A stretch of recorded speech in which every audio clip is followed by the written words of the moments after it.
Hello, and welcome to a Facebook Live transmission with me this morning. I hope you're having a lovely start to your week, wherever you are in the world. Give me a little hello whenever you pop in and let me know where it is that you're watching from or listening from. It's always nice to connect with you guys, wherever you are in the world. So, why am I here today? What is the purpose of this transmission, and why bother watching me in the first place? I'm going to tell you why in a moment, but for now it's lovely to meet you, Maria, and everyone else who's popping in. Thank you for joining me, NJ, as well, of course. And so today I want to begin sharing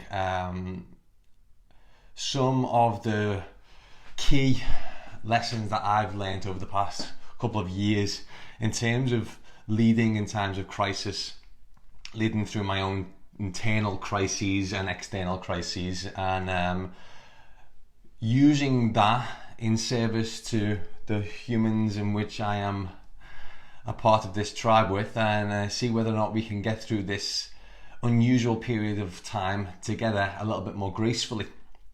So what I've decided to do is come up with a small series of videos. I'm going to do a series this week, and I'll probably do another series next week, but I'm not committing to anything too firmly just now. But I know for the next 5 days for sure I'll be sharing a little bit each week on certain topics that I think are going to be really helpful. So this week the topic is going to be on allowing, and why I believe that allowing and understanding what that is really one of the core principles that, when understood, will allow us to be able to move more gracefully through the current period of change that we're all experiencing right now. And I did do another live last week, if you want to check that out, and talking about redefining certainty, and this is really an extension of that and a little bit more of the how-tos rather than the bigger level stuff. So if you want to check that video out, be sure to just scroll down a couple more on my page and you'll see it. So again, thank you for coming with me, Katie, Maria, and whoever else is with me. You see a couple of numbers with no names just now. So leading in times of crisis and allowing. So the first thing I want to do is create a distinction between allowing versus accepting, because what I've noticed is that there's a tendency for us to say, we've just got to accept things the way they are, and that's true, we do, but it also creates a sense of resignation that we've just got to put up with this. We've just kind of got to tolerate this for a while, and that's very different from allowing, and I'll explain why. You see, what I've noticed is that when we are allowing, we're having more of an internal experience centered perspective than what we are when we're accepting things. See, when we're coming from acceptance, we're sort of saying, oh, well, all of these things are happening around me and that's really crap, and I've just got to sort of accept it and deal with it. Now, it's true, we do have to deal with these external things that are happening around us. Things are changing. We're dealing with circumstances which we would never be encountering in normal day-to-day life that we've got used to. But the distinction between accepting things externally and allowing is that when we are allowing, what we're doing is we're sort of saying to ourselves, how do I feel right now about this? And being okay with how we feel versus being okay with what's happening. Because in truth, the thing that we're really up against here is resistance on both parts. When we're trying to allow ourselves to feel something, we're up against resistance. When we're trying to accept what's going on around us, we're up against resistance.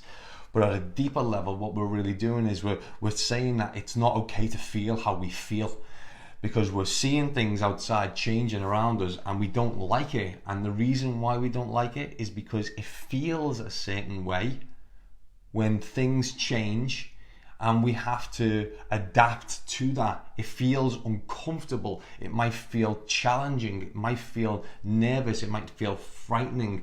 it's bringing up all kinds of hidden, repressed emotions that we have been unwilling to look at, and now they're surfacing daily with each new thing that we have to encounter. It doesn't matter how it shows up, it's like more and more of these unseen emotions that are quite uncomfortable that keep coming up. So when we're focused on allowing, what we're really saying is, I understand that the real problem here is that I feel really afraid about what's going on around me, and I'm not comfortable feeling that way. And being really honest with that.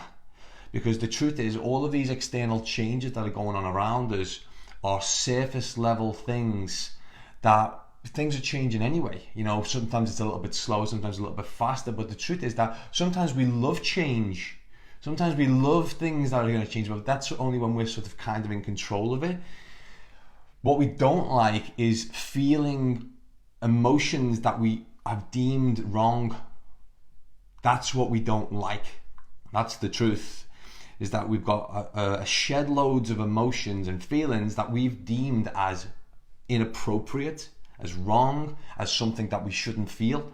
I mean, as a man, I can speak freely and say feeling things like anxiety, feeling things like nervousness, feeling insecurity was portrayed in my mind as a weakness, because obviously as a man you want to come across strong, and you want to come across like you know what you're talking about, and that you don't have any fear or whatever that it might be. And so anytime I would feel insecure or feel afraid at some level, I would judge the feeling, and then that would amplify the problem, because now not only am I feeling afraid, I'm judging myself for feeling afraid, and I'm putting all kinds of layers on top of that, and it gets unbearable to actually try to cope with not only feeling a certain way, but stuffing that feeling down and then judging ourselves for feeling something that we've said is wrong. Now, that's quite a mouthful, guys, and I get it, but I'm going to do my best to unpack this slowly for you so that there's a sense of understanding of what comes from this. Because the truth is, we've lived a life of, I wouldn't say comfort, because I know a lot of people struggle and are up against difficult situations all the time, but we've lived a life where we have avoided feeling our feelings and avoided being in contact with the feelings and the emotions that we don't like. And now we're presented with a situation where we cannot avoid them anymore. We actually have to meet them and be with them, because we've lost all of our normal ways of avoiding them. So all of the normal tactics, like going out and getting bladdered, or going shopping, or just buying clothes, you know, this kind of stuff. Yeah, we can do it online now, I get that, but like, there is so many of the normal things that we had in place that kept us numbed out, just kept us completely numb, that are now being removed and are leaving this space where all of the emotions that they were covering over are now finally being seen and coming through and being felt. And it can be, and for me personally, like when this first happened, and I realized like, oh, certain structures I'd put in place to make myself feel safe were being taken away, and I realized, well, they were never real in the first place. But all of the emotions that came up once the structures were taken away were almost unbearable, because they'd been hidden behind those sort of safe structures for such a long time. And so, you know, just the very idea that, oh, whenever I want, because I live in Sweden at the moment, I can just fly back to the UK. Boom, that structure got taken away. And I didn't even realize that that was something for me that was important. But once it got taken away, the fear came up, and I was like, shit, that was something I used to use as a crutch to make myself feel safe. And then lots of other different things started to show up too. And it's not so bad here in Sweden, I'll be honest with you. Like it's not as strict as some other countries. I'm sure it will be soon, but I know from speaking to people in the UK and people in other parts of the world that are up against this, that what the real thing that they're up against is not the changes outside that are going on, it's their ability to allow how they feel about those changes to be felt and to be okay, rather than to be wrong, because we've deemed it wrong to feel sad, to feel scared. We've deemed it wrong to feel the emotions of insecurity, the emotions of feeling out of control. Like anytime we feel out of control, we just say that it's wrong to feel this way. We might not say it verbally, but we deny the feeling rather than just being with it and being okay with it. So what I'm going to suggest here is that the real opportunity this week for you guys, if you want to follow along with me in understanding the power of allowing, and understanding the difference between allowing and accepting, and having allowing be this internal dialogue that you have with all of the changes that are going on around you, everything, whether it's I've got to spend time at home with my wife and my kids while I'm working, and that's really, really bothersome for me because I can't concentrate, and or I'm getting spoken to at times when I want to concentrate or whatever. I noticed that the real issue isn't necessarily the fact that the kids are there and the wife's there and that there's things going on around you that are distracting you. The real problem is how angry you feel about it, and the fact that you don't want to feel angry. How pissed off you feel and irritated you feel, and that you've said to yourself at some level it's wrong to feel that way, and not allowed yourself to just be with the emotion. You don't have to express it. We're not talking about expressing it. We're talking about being with how you feel and allowing how you feel to be okay, rather than be wrong, which up to now it always has been. It's always been wrong to feel angry or annoyed. It's wrong of me to feel angry and annoyed at my kids bothering me, or this kind of thing. It's like full of judgment. It's just tons and tons of judgment. And so now we're getting an opportunity to sort of meet ourselves where we really are and meet ourselves in reality.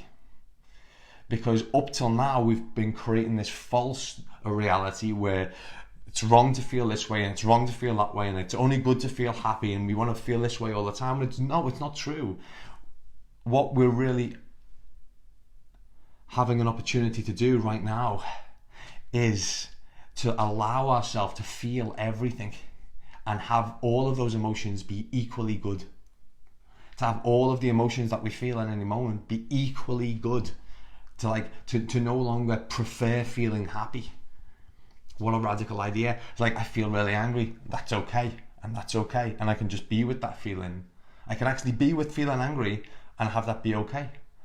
I can actually be with feeling irritated and have that be okay. I can be now I'm feeling happy, and that's okay. Because some of us might be judging ourselves for feeling happy. Like, oh, I feel happy right now, and should I feel happy because there's people suffering in the world? You see, it's endless, it's infinite, and our ability to judge what we feel is infinite too. Constantly analysing, constantly finding ways to figure out what the best thing to do. We're allowing, even the word, just listen to it, allowing how we feel to be perfect as it is in all circumstances. Allowing all of these changes to occur around us and say, I feel scared, and feel it instead of pushing it away. So what I'm going to give you as an opportunity today is to be with this idea. Notice all of the different ways in which you've been pushing away some of the perceived negative or wrong emotions and feelings that you've deemed as not okay to feel. And allow them in. Allow them safe entry just for today. Allow them safe passage just for today. Because they're coming with an ability to be free of them completely. They're coming with an ability to no longer have to construct your life in such a way that you don't have to touch them, and to be seen and to be heard. So be with whatever you feel, be with however you're feeling, and be with each and every single one of those emotions for today, and notice how much easier it is when you just allow the feeling in rather than trying to stuff the feeling back down. So that's my live for today. I'm going to be keeping with this theme for the rest of the week, but I would love to hear you guys' opinions on this, feedback, ideas, some collaborations. I'm going to keep with allowing for the rest of the week, because there's certain aspects of allowing that I think are really important. And I think if we can start to understand what it takes for us to begin to allow our feelings, then we've got an opportunity to become attuned to our reality, which is that we're in a constant state of perpetual feeling all the time. And some of those feelings we've completely numbed out through external means or through internal means, and some we've made to be more important than others. And what we get an opportunity to do now is to have that be taken away and be replaced with something more holistic, something more gentle, something more loving, something more accepting, and something that allows us to free ourselves from the constant demand of our own mind trying to fix everything so that it lines up with how we think the world should be. Because as we can see, the world does not conform to our ideas for too long. So thank you so much for your time today. I look forward to talking to you again tomorrow, hopefully be around the same time, 10:30. Sending lots of love to you all wherever you are in the world.